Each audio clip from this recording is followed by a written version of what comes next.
Swayam Prabha. Digital India. Educated India.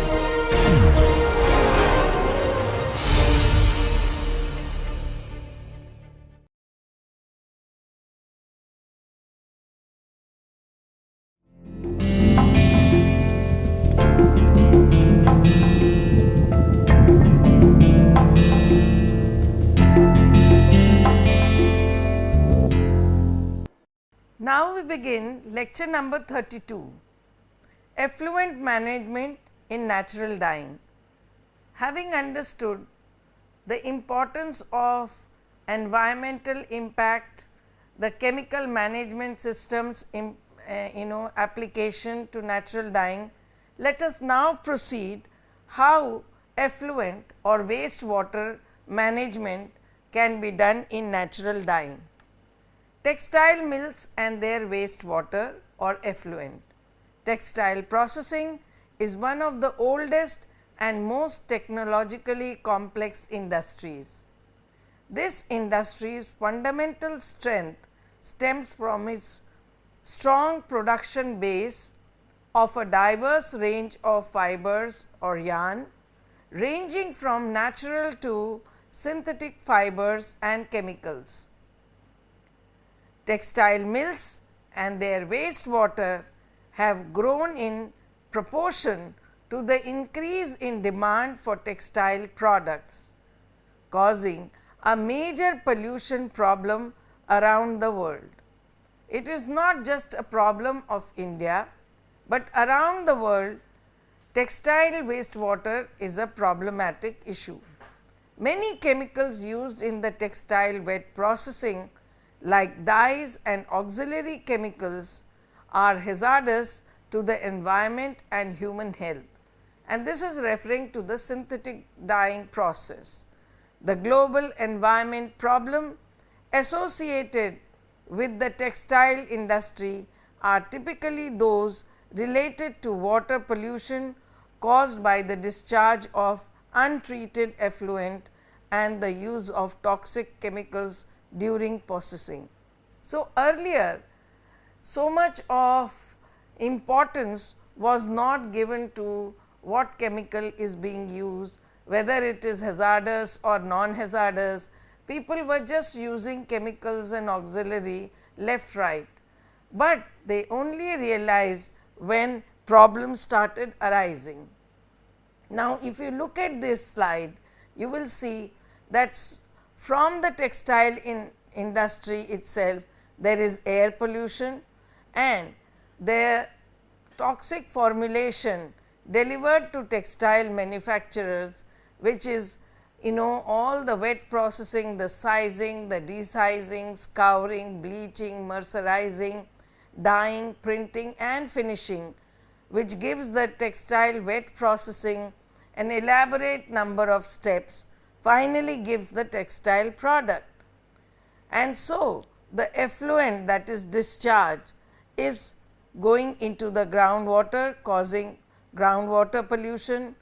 It is causing soil pollution as the effluents are used in some places for crop irrigation, and somewhere or the other it is causing carcinogenicity, mutagenicity, genotoxicity, endocrine disruption, neurotoxicity, skin and eye irritation. So, the effluent must be treated, and the treatment approaches could be ranging from physico-chemical approach, biological approach, advanced approach and combined approaches, where physical plus chemical plus biological treatments are all done one after the other. And at the same time, there is a eutrophication that disturbs the aquatic life. The fish and the algal plants, they get spoiled by these heavily dosed chemical effluent that are being run in the water bodies. And finally, these contaminations by bioaccumulation through the food chain enter the human being. So, it is a very vicious cycle unless and until we try to rectify the whole process at every stage and specially manage the effluent and treat the effluent correctly, this is going to go on and on. Minimization of pollutant from effluent. Textile effluent or wastewater is a critical environmental concern because it reduces oxygen concentrations due to the presence of hydrosulfides and blocks the passage of light through water bodies. So, aquatic plants cannot do photosynthesis, they do not get oxygen and all the problem arises from there. Thus, it is kind of both for which it is harmful for the water ecosystem. Thus, the focus on textile effluent treatment techniques and the physical chemical treatment parameters taken into consideration during the primary, secondary and tertiary treatment processes become very important and imperative, which means that they have to be done one after the other, and the first one, that is the first treatment that is done, is called primary treatment. The second one is called secondary treatment, and the more advanced treatment of removing the very harsh chemicals is through the tertiary treatment processes.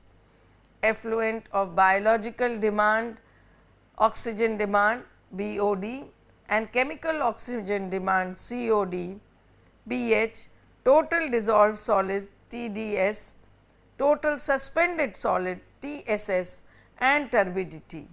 These are the main culprits that need to be rectified when we are talking about effluent management. With more severe restriction expected in the future, control measures must be implemented to minimize effluent pollution. So, day by day the Pollution Control Board is coming up with stringent rules, and it is now becoming very essential for every textile industry to check their BOD, COD, pH, TDS, TSS and turbidity before running off the effluent from their own premises. So, in the whole textile process, which requires water, energy, raw material and chemicals, it causes air pollution, land pollution, water pollution, and then only we get the product. So, it is quite a pollution intensive process. However, by taking proper measures, these pollutions can be minimized or completely removed. Effluent management in textile processing. Management of the effluent generated from the textile processing is one of the most technologically challenging issues in textile industries. Globally, the textile mills and their wastewater have grown in proportion due to the increasing demand of the textile product, causing a major pollution problem. This pollution problem would not have been so big if our population was not so big. Because of demand of product, textile product, fashionable garments, the more and more the areas are getting polluted, and that has become a cause of major pollution problem. Most of the chemicals used in the textile wet processing, like synthetic dyes and auxiliaries associated with that, are hazardous to the environment and human health. Because most of the petroleum based product chemicals are not biodegradable. The only solution to this global environmental problem can be solved by the use of natural dyes, replacing synthetic dyes and hazardous processing chemicals which cause water pollution in the discharged untreated effluent by safer analogues. So, what it means that if we replace the synthetic dye with natural dye, if we replace the hazardous chemicals with safe analogues or auxiliary, then the effluent management can be still done very easily. Effluent management in natural dyeing. As we are learning, this whole course is related to natural dyes and innovative natural dyeing. Our focus is mainly natural dyeing. Effluent management in natural dyeing is crucial for minimizing environmental impact and ensuring sustainability, because it all boils down to one fact, that is the process environmentally safe, is it sustainable. If these two questions are answered, then the process is clean. Natural dyeing processes involve extracting colorants from plant, mineral and animal sources, which can potentially release pollutants to water bodies if not managed properly. Even during the extraction process, we have to be careful. It is not that everything which is related to natural dyeing is safe.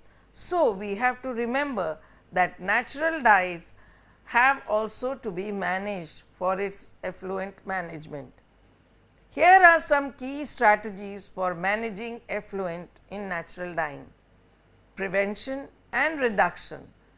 Minimize the generation of effluent by optimizing processes, such as using precise dyeing techniques to reduce excess dye and minimizing water usage through techniques like batch dyeing or recycling water wherever it is possible. So, if we do a preventive method by reducing the time and by reducing the chemicals that are used during the dyeing process, by making an efficient recipe, and for making an efficient and good recipe, we actually require a standardization process. So, after thorough standardization and optimization, we can come up with a recipe which takes only the optimum amount of dye and optimum amount of auxiliary and optimum amount of water. If we can do that, then at least we are on the safe side. Natural mordants and assistants. Substitute synthetic mordants and assistants with natural alternative wherever feasible. Natural mordants like alum, tannin, cream of tartar can be used, reducing the introduction of harmful mordants like copper and chromium. Of course, as I told you in the past also, that chromium and copper may be required to be used for developing a certain shade. In that case, we should use minimal amount of these salts, so that there is minimum or trace quantities in the effluent left. Effluent treatment process used in a laboratory. When a 30 ml sample is taken and it is stirred for 5 minutes, first the total dissolved solid measurements are taken. Then aluminum is added, that means for coagulation, alum is added and stirred again for 5 minutes, and then the total dissolved solids and pH is measured. Then it is dosed with NaOH, sodium hydroxide, and total suspended solids are measured, and after that flocculating agent is added, and then there is the wastewater is allowed to settle. So, the flocculants and the coagulants settle at the bottom, and the clear water is then passed on for secondary treatment. So, this is a kind of a flow diagram to show the primary treatment that an effluent must go through, and in the laboratory this is how it is done. Now, when you look at this slide, you will see that dye industry, the wastewater from the dye industry should be recovery of the resources. If we can do that, then it will not harm the aquatic plants or animals like fishes. It will not spoil the soil, so healthy plants will grow, and it will provide safe drinking water for human. Otherwise, it will give contaminated water, and which is not very good for human consumption. So, the treatment approaches should be aligned with the process that I have shown in this slide.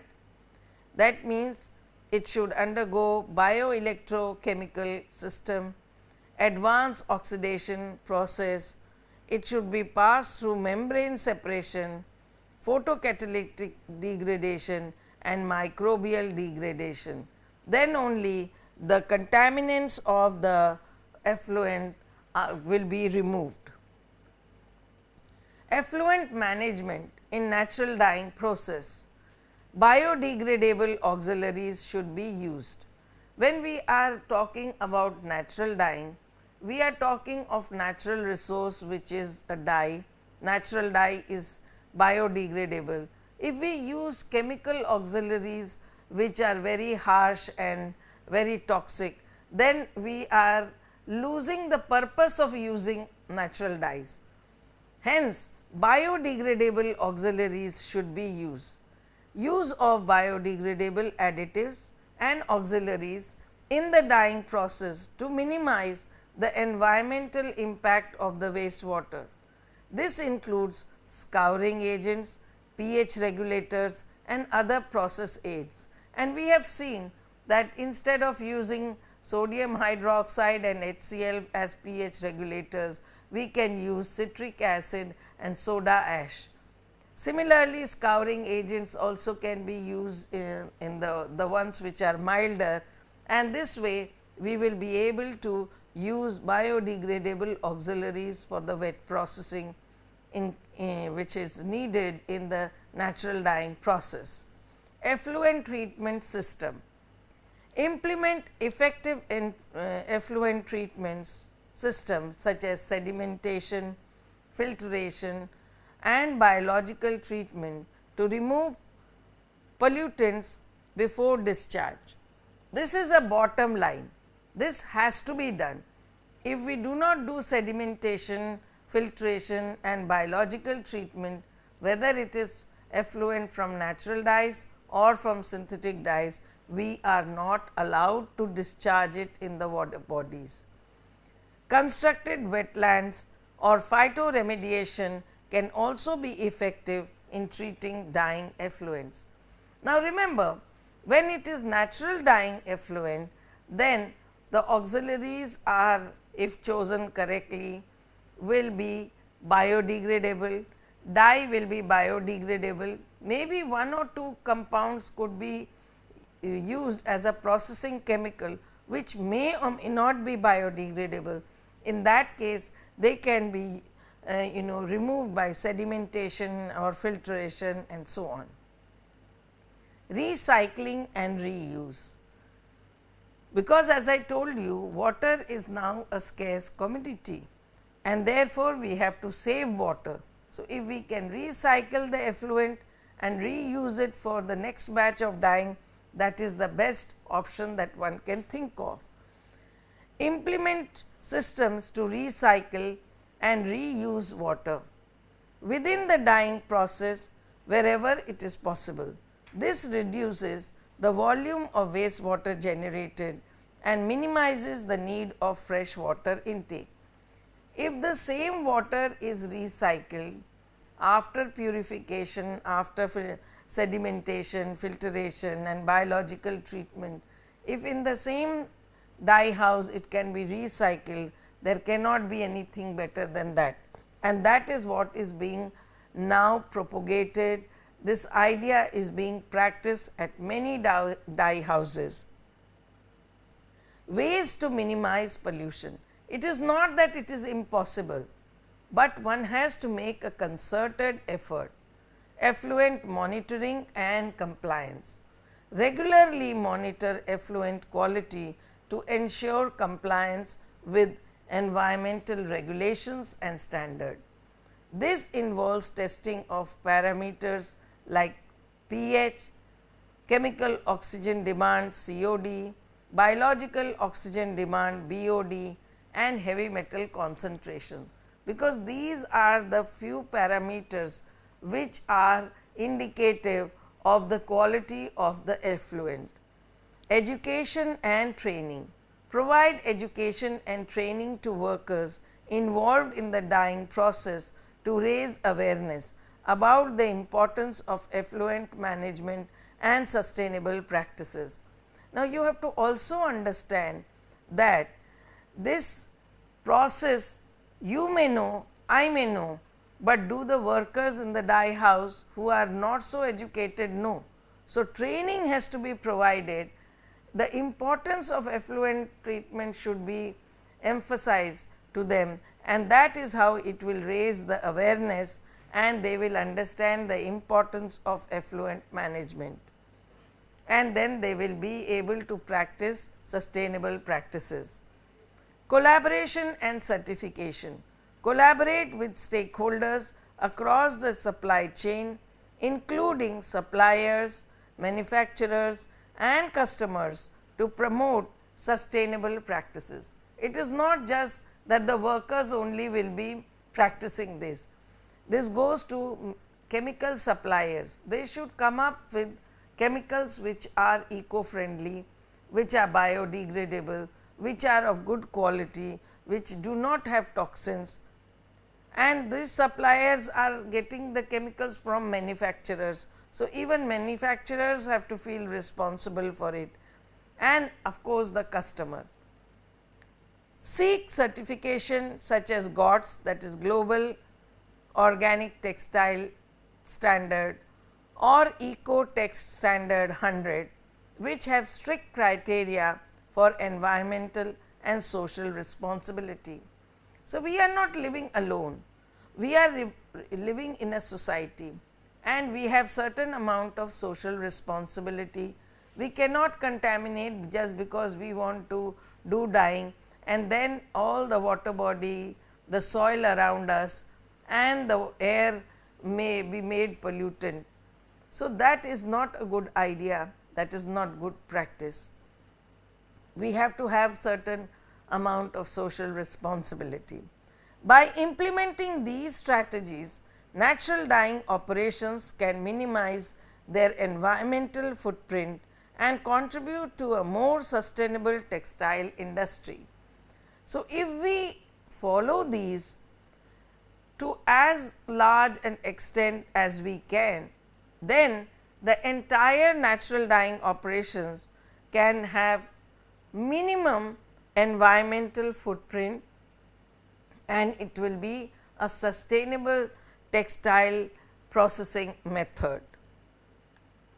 There are several benefits of effluent management. The effluent management in natural dyeing offers several benefits, both environmental and economic. Here are some key advantages. Environmental protection. Proper effluent management helps to reduce the release of pollutants into water bodies, and this we have been learning in this chapter ever since I started this lecture. We have to somehow minimize or reduce the release of pollutants in the neighboring water bodies, thereby protecting the aquatic ecosystem and biodiversity. By minimizing the discharge of harmful chemicals, natural dyeing operations contribute to cleaner waterways and healthier environment. So, if we follow natural dye, which is biodegradable, if we follow natural auxiliaries and moderns, then that is also biodegradable.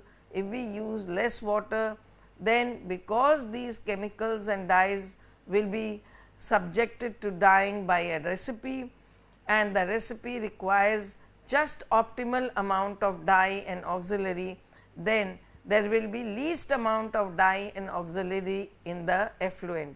And so, managing that effluent may be easier than simply the conventional method of natural dyeing, where dosing was done without thinking much about it. People thought more auxiliary, more dye, the better it is. It is not that way, it does not work that way, because the dye uptake capacity of any fiber of fabric has also a limiting end. It is not unlimited, it is not infinite, and therefore, if we add optimal amount of dye, optimal amount of auxiliary, we are at least in a way managing the effluent which will be the final product left after dyeing. Conservation of natural resources. Effluent management strategies such as water recycling and reuse help conserve precious freshwater resources. By minimizing water consumption and reducing the need for freshwater intake, natural dyeing operation lessen their impact on water scarcity issues. So, when we look at it, if we protect on one side, the other side automatically gets protected.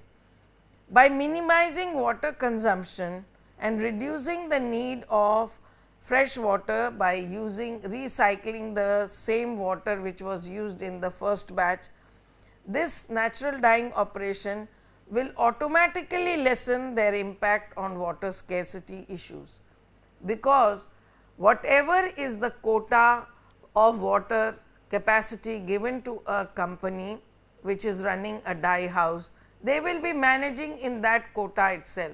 They will not be adding fresh water all the time, they will not be needing fresh water. So, that conservation of natural resources is also one key point. There are more benefits when effluent management is done in effective manner. Mitigation of pollution. Automatically, we are helping to mitigate the pollution problem. You saw that in one of the slide I showed that textile processing can cause air pollution, land pollution and also water pollution. Effective effluent treatment system helps mitigate pollution by removing pollutants and contaminants from wastewater before discharge. So, what happens is that already the pollutants and contaminants in the wastewater, if they are less in number, they can be removed by sedimentation, filtration, coagulation, flocculation itself. No need to go for secondary or tertiary treatment. This prevents the contamination of soil, water and air, reducing overall environmental pollution and its associated risk to human health and ecosystems. So, you see, it is a blessing in disguise that if we use things which are biodegradable, we have to worry less about its negative impact in the environment. Compliance and regulation. Adhering to effluent management practices ensures compliance with environmental regulation and standards set by the governmental authorities. By meeting legal requirements related to wastewater discharge, natural dyeing operations avoid potential fines, penalties and legal liabilities. So, by doing this, we are actually protecting ourselves from any legal battle, because we are not then giving out the effluent in a bad condition. If all the rules are complied by, then the effluent that is discharged is not at all toxic, not at all pollutant, and so it will not harm the air, the soil and the water bodies. Enhance sustainability credentials. Implementing sustainable effluent management practices, it enhances the sustainability credentials of natural dyeing operations. If we are following the rules of sustainability, then we do not have to worry that whether the end of the textile processing will be sustainable or not. There will not be any question mark in the mind, because if we consistently from one step to the other step are following the fact that it should be sustainable, then definitely the end of that process will surely turn out to be sustainable. And that is what is to be remembered while we are practicing the effluent management of natural dyeing processes. This can attract environmentally conscious consumers and businesses seeking eco-friendly products, leading to market differentiation and competitive advantage. And I will tell you this as an example, that there are companies which are now producing eco-friendly products, garments, and they are selling with that label. Any conscious consumer will see the label and will understand that they have taken care of their effluent management, they have taken care that there is no pollution, negative environmental pollution impact on the surroundings. They have taken care of the air pollution, land pollution, water pollution, and therefore, this product should be bought because it has been made through sustainable practices. So, there is a big advantage to that company. Best practices for effluent management. Cost saving. Effluent management measures such as water recycling and optimization of dyeing processes can result in good cost saving for natural dyeing operation. By reducing water consumption, energy uses and chemical inputs, businesses can be lowered can lower operational costs and improve overall efficiency. So, you see there is also lowering of operational cost if we are taking care of reducing the water consumption. If there is less water and the recycling process is not very monetary intensive, and if it is using less energy, then power is also reduced. If there are chemicals less, then the businesses definitely will have a lower operational cost, which will impact the overall efficiency of the process. Long term viability.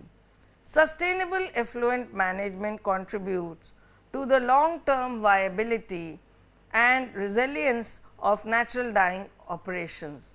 By minimizing environmental impacts and resource depletion, businesses can ensure the continuity of their operations while addressing sustainability challenges and opportunities. So, what does it mean? That it has a long term viability. We are doing this today, but in the long run sustainable effluent management looks at the whole process for a long period of time, and if we practice throughout, then the natural dyeing operations become safe. Positive brand image. Demonstrating a commitment to environment stewardship through responsible effluent management builds a positive brand image and enhances customers' trust and loyalty. Today, we can close our eyes and buy certain brands without blinking the eye, because we know that they uphold the standards of environmental stewardness and sustainability very high. So, such things can happen and will create a positive brand image and enhances customers' trust and loyalty. Customers increasingly value products that are produced sustainably and ethically, making sustainability a key driver of brand reputation and market success. So, it has become so important in today's time that people are talking about sustainability, ethically produced products on the top ladder.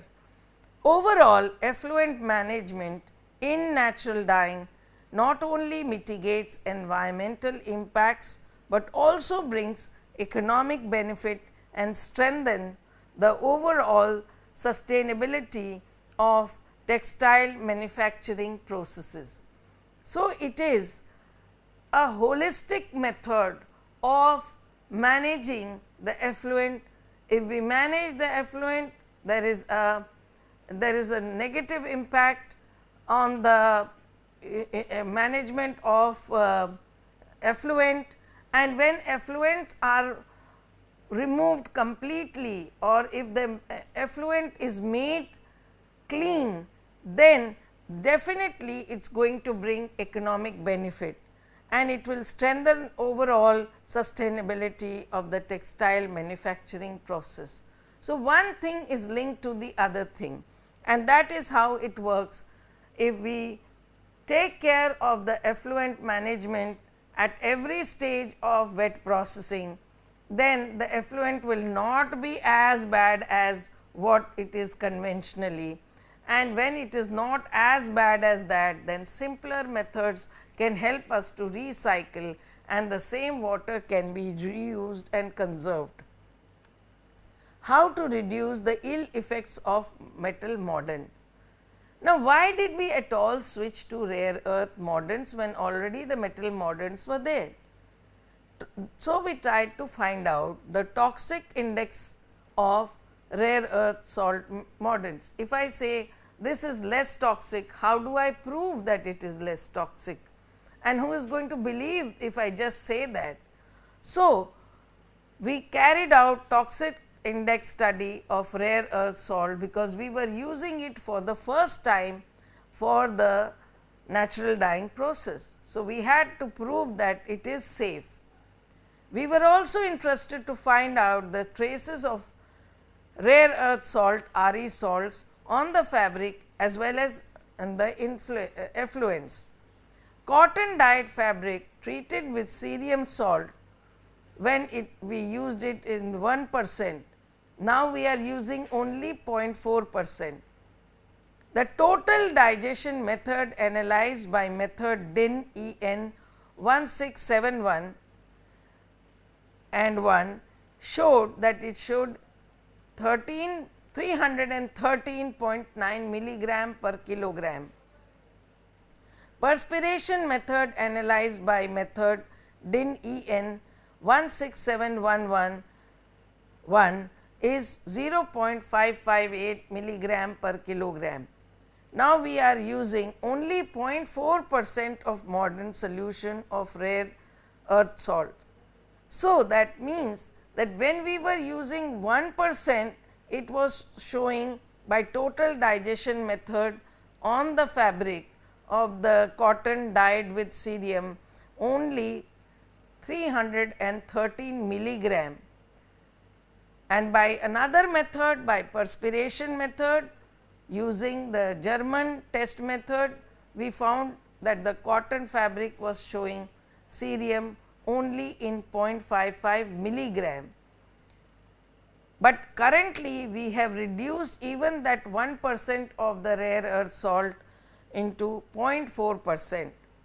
The total cerium content in the used mordant solution was found to be 1.09 milligram per kilogram, and the total yttrium content in the used mordant solution was found to be 0.74 milligram per kilogram.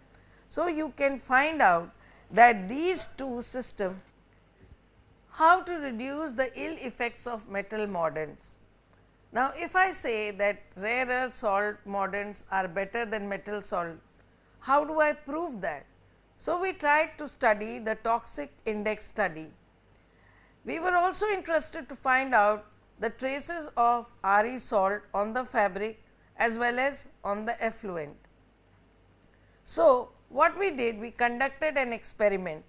Cotton dyed fabric treated by cerium salt, at that time we were using 1%. After total digestion method was analyzed by a German method DIN EN 16711, and it showed 313.9 milligram per kilogram of cerium present. Another method that we used for analysis was perspiration method analyzed by DIN EN 167112, and we found that it showed 0.558 milligram per kilogram of cerium on the cotton which was dyed. And now we are only using 0.4%. So, obviously, the percentages will go still further down, even less than this. Then whatever was the mordant solution left behind after mordanting, we also were curious to find out the concentration of the rare earth in that. The total cerium in the used mordanted solution was found to have 1.09 milligram per kilogram, and total yttrium content was found to be 0.78 milligram per kilogram. So, which means that they were in trace quantities left. When wastewater treatment we design, as I told earlier also, wastewater treatment in general for any textile wet processing effluent goes through primary, secondary and tertiary treatment. The primary treatment involves screening, sedimentation, equalization, neutralization, chemical coagulation and mechanical flocculation. And many a times in natural dyeing, the primary step is sufficient to treat the effluent, no need to go for the secondary and tertiary. Nevertheless, if it has to go through tertiary, it will go through activated sludge process, oxidation ditch, aerated lagoon, trickling filtration, and if it further requires purification, then it will go to tertiary step, which will require membrane technique, advanced oxidation process, ion exchange and adsorption. And among the membrane techniques also, there are different pore sizes of membranes which can be used: nanofiltration, ultrafiltration, microfiltration and reverse osmosis. Among the advanced oxidation processes, it could be photocatalysis, phenton based, ozone based or electrochemical oxidation. So, the more the complicated effluent content is, the more steps are required and the intensity of the purification becomes very complicated. Modern technologies are helping in reducing the pollution load. Textile dyeing mills are striving hard at all levels to conserve natural resources and energy. Owing to the demand of global consumers, research is being carried out to establish new eco-friendly technologies. Problems related to toxicity and other health hazards have resulted in the replacement of chemical processing by more eco-friendly physical methods. Plasma, biotechnology, ultrasonic treatment, supercritical carbon dioxide and laser technologies, for example, are technologies which are gaining ground because they offer many advantages against wet techniques with fewer or no harmful chemicals in wet processes or wastewater. So, now there has been an upsurge of modern technologies. People are looking for reducing the pollution load. Whatever is the pollution load causing material or chemicals must be eliminated from the process. That is what people are striving at towards attaining sustainability, and it is with a goal to attain sustainability. Sustainable textile should be environmentally friendly and should satisfy the rational condition to respect social and environmental quality by pollution prevention or through installation of pollution control technologies. Sustainability of textile processing can be improved by several ways, such as substitution of unsustainable textile materials and chemicals by greener, organic and biodegradable materials, elimination or minimization of use of toxic chemicals in production and packing, minimization of use of water and chemicals and recycling them, minimization of consumption of energy and fuel in production and transport, minimization of waste and easy waste disposal, maintaining environmental management system strictly.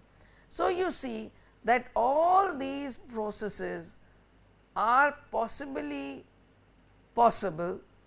and can be made sustainable only if we keep in mind that these things are followed strictly. Modification in the use of metal mordants, and time and again I have mentioned that we were striving very hard to somehow eliminate the metal mordanting step. Natural dyes uses metal mordants during dyeing process mainly to improve the fastness, brilliancy and shade properties. Metallic mordants are inorganic salts of metal atoms that attach to the dye to improve the bonding between the dye and the fabric used, thereby improving the color fastness performance. So, that is the role of metal mordants, and by now you have learned this so many times. Aluminum potassium sulphate, which is alum, stannous chloride, ferrous sulphate and copper sulphate are some of the commonly used mordants, in which now copper sulphate is being eliminated because of its toxic nature. Their presence create wastewater having ample amount of unused metal species, thus they can be possible threat to sustainability. Their use have been rejected throughout the textile world. Metal mordants are currently being replaced by biomordants, enzymes and organic acids like tannic acid, citric acid. Use of biomordants can significantly reduce the metal load of the dye effluent, and this we have proven. Urea acuminata and Pyrus pastia are two metal accumulating plants having aluminum and copper respectively in trace quantities. Now, these trace quantities are good enough for the plants, and when they are co-extracted with the dye yielding plant can give sufficient metal ions to do the effective mordanting effect. Rare earth metal chelation with indigo. Rare earth salts of cerous sulphate, lanthanum chloride and yttrium chloride used in just 0.4% weight of the fabric has proven to be most innovative technology in metal mordanting method, and this has been done for the first time by us. This is due to the stable coordination bonds between the RE salt, natural dye and the fabric. On the other hand, it is ascribed to the interaction of the multiple complexes formed by the rare earth ions, that is cerium, lanthanum and yttrium, and natural dyes which enable the dyed fabric to resist color fading. The rare earth metal chelation has been shown on the right hand side. So, M is the rare earth metal lanthanum, cerium, yttrium, and it has been beautifully shown to have hexa coordination, and it can be even more. So, that is the beauty of the rare earth chelation, that in smaller quantities they can do miracles. Better coordination ability. The higher coordination capability of the rare earth metals has been the cause of better dye uptake. Different natural dyes have been demonstrated to show better dyeing results with RE salts as compared to the conventional metal mordants. Even the quality of rare earth mordant and quantity required to get desired result is 1/10 quantity of the conventional mordant, thereby directing towards lesser effluent load. Where alum is used as 4% minimum and maximum 10%, we are using 0.4% of the weight of the fabric of the RE salt. Thus, the use of rare earth mordant has good prospects in natural dyeing of these fabrics. Rare earth salt a better option. Rare earth salt can indeed serve as an effective chelating agent in natural dyeing processes. Chelating agents are compounds that form coordination complexes with metal ions, including those found in hard water or present as impurities in natural dyes. In natural dyeing, chelating agents help to improve dye uptake, enhance color fastness and promote more even dyeing. Rare earth salts such as cerium, lanthanum and yttrium have unique properties that can make particularly effective chelating agents. Strong chelating power. Rare earth ions have a high affinity for metal ions due to their electronic configuration, enabling them to form stable complexes with metal contaminants or metal ions, whichever is the case. This property helps to prevent these metal ions from interfering with the dyeing processes, whereas rare earths can also be used for chelation for a purpose with the dye molecule. Rare earth salts better mordants. Rare earth salts can maintain their chelating properties over a wide range of pH levels, which is beneficial since pH of the dye bath can vary depending on the dye and the substrate being dyed. Environmental friendliness. Compared to some conventional chelating agents like EDTA, rare earth salts are often considered more environmentally friendly due to their low toxicity and biodegradability. Enhanced dye affinity. The chelating action of the rare earth salts can improve the affinity of natural dyes for the fabric substrate, resulting in better absorption and deeper and more vibrant colors. Improved color fastness. By effectively chelating metal ions that could cause dye bleeding or fading, rare earth salts can contribute to improved colored fastness of the dyed fabric, and this we have witnessed in several examples and experiments that we carried out using rare earth salts as mordants in natural dyeing. Ease of natural dye bath treatment. As natural dyes are biodegradable, the dye effluent can easily be used for irrigation or horticulture purposes, as their chemical composition do not necessarily hamper the soil chemistry.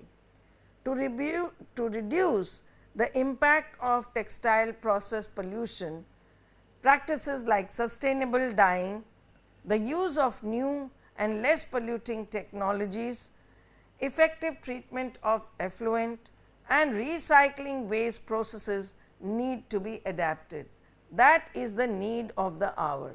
Many technologies have been developed for easy and efficient dye effluent treatment.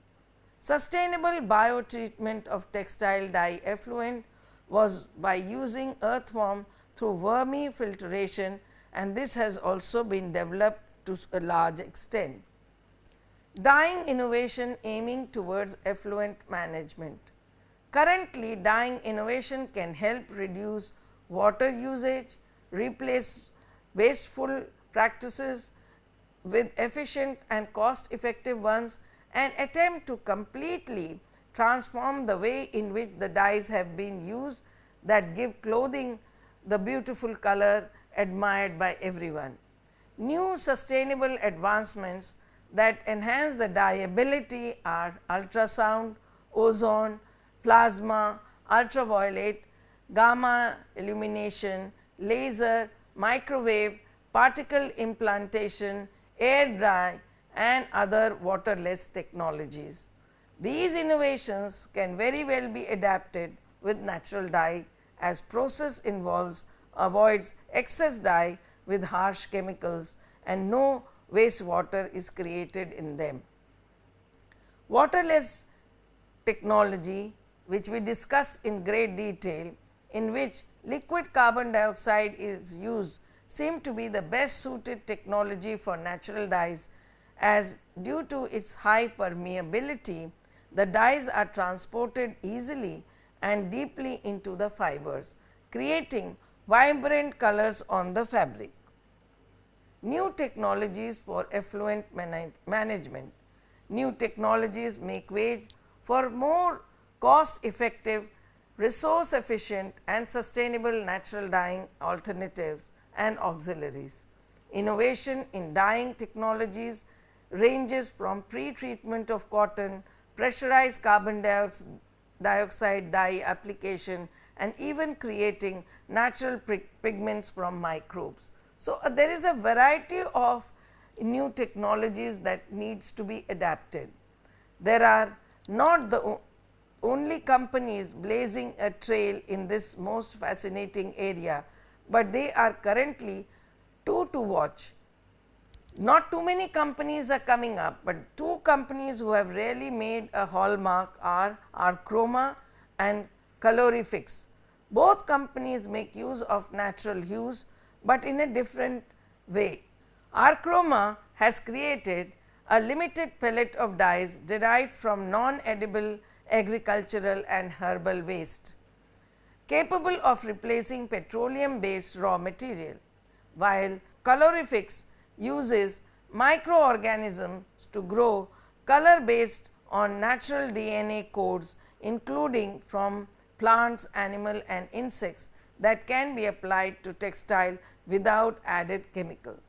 Both innovation open a myriad of possibility for forward thinking dye houses that could potentially build elements of more natural dyeing into their existing operations.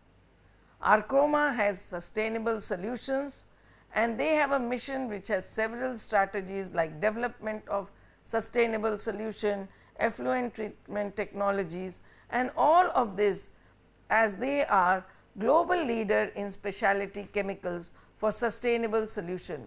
One of its key mission is to reduce the effluent load generated by the industrial processes, particularly in the textile industry where it is heavily involved.